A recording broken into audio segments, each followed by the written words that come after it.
This is AP Spray Arts. This was one of my last paintings of 2024, so I wanted to thank everybody who has encouraged me and followed me and is along for the journey, and hopefully he's going to see a whole lot more great things. This painting has a long story, so it's going to be kind of a long video. So strap yourselves in and let's go for it. A friend of mine asked for a painting.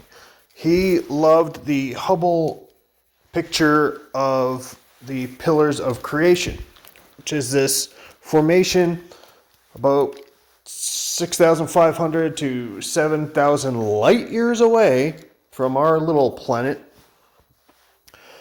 in the Eagle Nebula, and it's interstellar gas and particles and all this kind of stuff that makes this weird formation that looks like, some say it's pillars, some say it's fingers, some say it's an elephant, all kinds of weird things.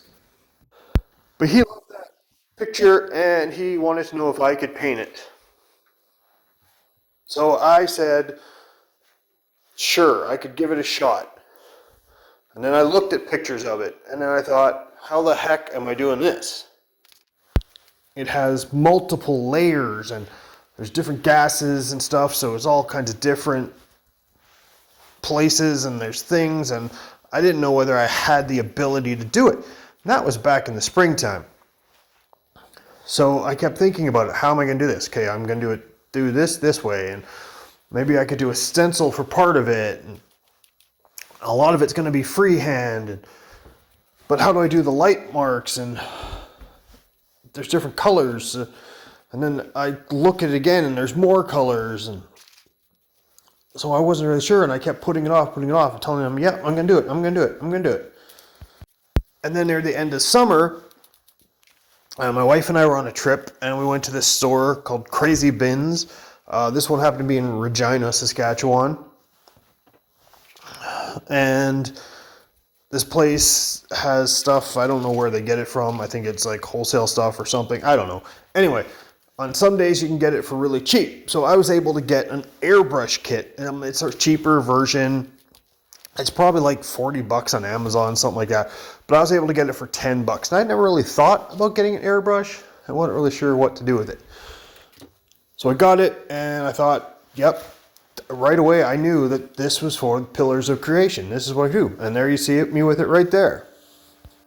Of course, it didn't want to work properly the first time around, so I had to clean it out really good and play with it, and I'm still trying to learn and figure it all out. But this painting was a good one, and I had to keep going over things as you see me doing there and figuring it out. I even think most of what I'm doing now I end up coloring over later on anyway. So that was the end of summer, and then time goes on again. I'm still pushing it off, and he's making jokes about how it's taking so long, and I swear I'm going to get to it. And then I decide to do the stencil, which you saw me using, by hand. So I drew it out by hand, and then I cut it out, and that's the stencil I got there, because that's kind of the shape I was going for. If you look up the Pillars of Creation, it's kind of the shape it is, not exactly, but you know what? It's probably always changing, and it's my interpretation of it.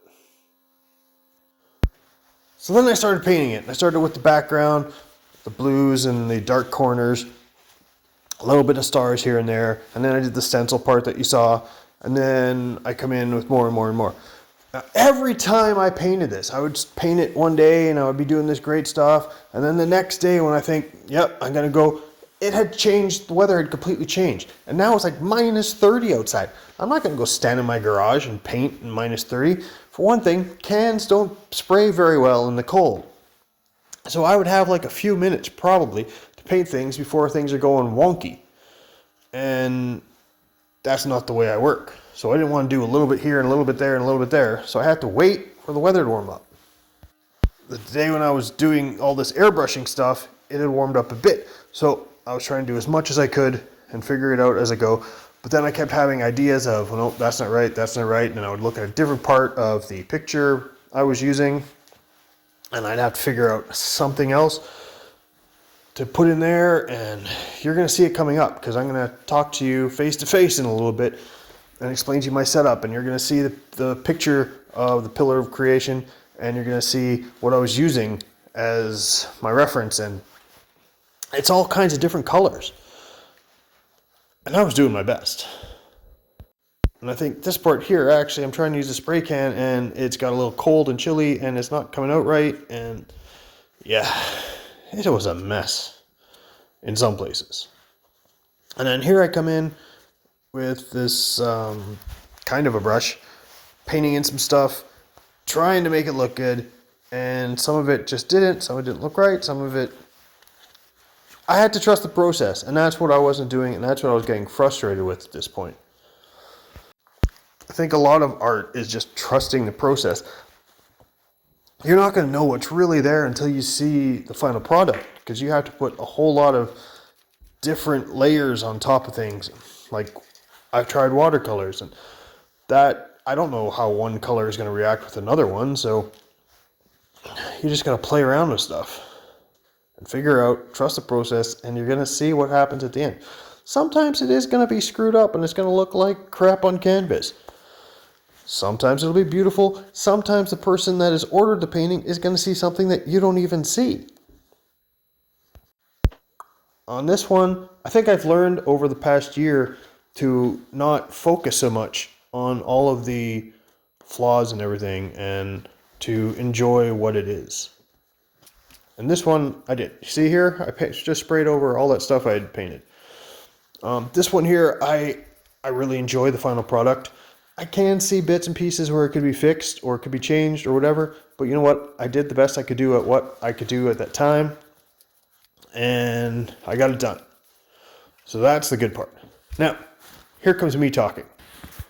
So I thought I'd take a second and show you what my setup is for spray painting this massive, it turns out, painting I'm doing. So over here I have a big cup of tea, very important. This is my bag with all my equipment in it, gloves, sponges,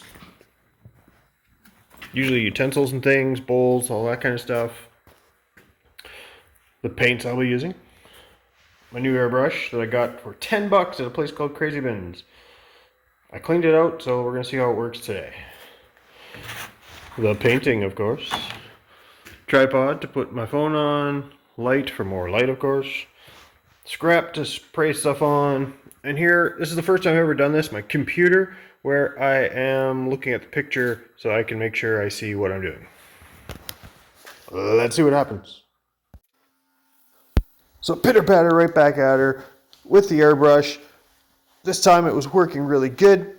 I cleaned it out with the whole, I cleaned it out and then I tried it and it didn't work. I cleaned it out and then I tried it and it didn't work. Had to do a whole lot of cleaning. Used some acetone in there and got it out nice and clean. That's the trouble with these things, is that the spray paint is really kind of thick. So as buddy Tom Willie Wells told me, you got to thin it out with a little bit of acetone or paint thinner, and then it works out a lot better. And this one I was using a little cup to try to make those big stars. So all kinds of different tricks on this painting. And I have used a different picture than what I showed there of the pillars, and there's a whole lot of different lines. It's kind of like dirty water falling off this thing and clouds of stuff coming down. So I was trying to get all that in there, trying to get some emotion. The one thing I have to know when I'm doing these based on an actual thing painting is that it doesn't have to look the exact same as what you're looking at. It's my interpretation. It's how the paint flows. It's like when you do a planet and you put the paper down on the wet paint and then you pull up the paper. Every single time that planet is going to look different. The wrinkles in the paper or the plastic, or how you lift it up, or the speed, it's all going to look kind of different. So when you're painting something based on reality, that's going to look different. If I'm doing a portrait, it's not going to look the same as the person. I mean, there are some portraits that look pretty damn close, and those people are amazing. I'm never going to be that. I know that. So I had to accept that this is not going to be the exact thing as the painting, as the picture that I saw, and hope that my customer was going to like it. So as you saw in the airbrush there, I switched cups. So this one has the white. And then at this point, for some reason, the airbrush kind of kept going. So when it was on, it would just keep shooting paint out. I think I figured out how to adjust it. YouTube is a great thing for learning stuff. And here I'm using a brush, which I haven't used a real brush in a long time. But this needed it. It needed that fine little bits to get in there of the more darker things kind of falling down into that cosmic shower thing. I'm sure somebody a lot smarter than me can probably explain the pillars of creation and all that. But this is what I got. I'm just a painter and a cook and a grandpa doing my thing and trying my best. I did all this stuff at the bottom, and then when I looked at a different picture of the pillars, I saw that there's all kind of reds and oranges and stuff. Here's where my airbrush was going all wonky and just spraying. So I know that in the one picture, there's a whole lot of white lines and stuff going out. So I figured, why not use it? Make the best with what I can do, which is all we can really do in anything. And that turned out pretty great. It's actually my wife's favorite part is all the little white lines that are all over the place. And there's a lot of shiny stuff. It's kind of like there's a star behind there somewhere and it's bright and shining off all of the dust and everything. So I think it came out pretty cool. One other hard thing in most of this painting is that it's a lot of browns. That's the way that came off of the Hubble telescope. That's the way I saw in other pictures. So there's a lot of browns and stuff. But the bottom, like I was saying, there's a lot of oranges. So I had to come back with some different colors. And I think it turned out really good. I could have just stopped here and said, yep, this is enough. But nope, I took a second look at the pictures and looked at another picture. And then I came back with this bit where I cut out part of my stencil. And then I'm going to try and basically this is there to make highlights on the outside of it. And then I'm going to come in, take that off, flip the stencils around, and you'll see me paint the bottom with all kinds of oranges. And I think I used blood orange, regular orange, fluorescent orange. I went all kinds of crazy. And sometimes that's what's going to happen. You're going to look at a painting and you say, yep, I'm done. And then you're going to see something that needs to be changed. And as an artist, we could probably be there all day changing stuff. But you just have to go with what you can do. And when your gut says stop, stop. And when your gut says go, do some more, do some more. So now a little reflection onto 2024. It turned out really good. This is a little darker bit in the bottom. I think I did a lot of really great paintings. Look at some of what I got and let me know what you guys think my best painting was. I think this one is right up there in the top 5 at least. But everybody has different tastes. And 2025 is coming. It's here. We're living it right now. I'm doing this voiceover in 2025. I'm hoping this year is going to be even better, and I'm going to paint better, and I'm going to learn a whole lot more, because that's all we can do in anything is just keep on learning, keep figuring things out. A little weird trivia that bugs me is that Star Trek symbol in the middle. I don't know how it got there exactly. So, hope you guys enjoy this. Hope to see you soon, and keep learning.